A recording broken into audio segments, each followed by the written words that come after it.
Railroads are constantly rearranging, investing, and divesting themselves of useless property, and recently Utah is feeling the loss resulting from that last action.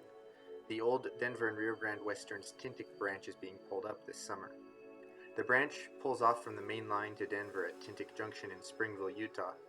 A small portion of this branch is still used by Union Pacific local trains such as the LUL 41 seen here. It continues south to Payson, a large portion of which is owned by the Utah Transit Authority with hopes of building a light rail system on it. But from the Red Bridge in Payson onward to Eureka, the track was in limbo as various investors and mining companies attempted to reopen it. However, none of their plans bore fruit, and it was decided simply to scrap the rails and sell the ties. A few weeks ago, I made a trip out to Eureka to see the scrapping process. While a few sections of rail still remained in mid-July 2016, the majority had already been taken up, such as this old wood culvert that may date from the early days of when the branch was called the Tintic Range Railway. Construction began in 1891 to break the Union Pacific's monopoly on transporting the rich ores from Eureka and the surrounding mining towns to the Tintic Mountains. An extension was built in 1918 called the Goshen Valley Railroad, but by the 1960s the mines were petering out and the majority of the branch to Eureka was torn up in 1985. What remained, crossing the Goshen Valley through the little villages of Alberta and Goshen, was used sparsely through the 1990s and early 2000s before being abandoned completely. While the track to Eureka was torn up over 30 years ago, a few portions still remain. Beneath the Bluebell Mine's gigantic ore tipple is a short section of siding, half buried in spilled rock. The loading ramps of the chief mine still stand, where mining carts would be pushed up to the side of gondolas and dumped inside of them.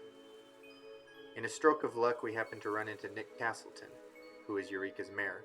While we often try to talk to locals to gather their insights, it's not often that we get to speak with someone of such high authority in the town. He told us about the ore bins below the chief mine above Eureka's main street, seen in the background here. They now sit on their side, having been pushed over when the Environmental Protection Agency performed some reclamation on the chief's tailing pile.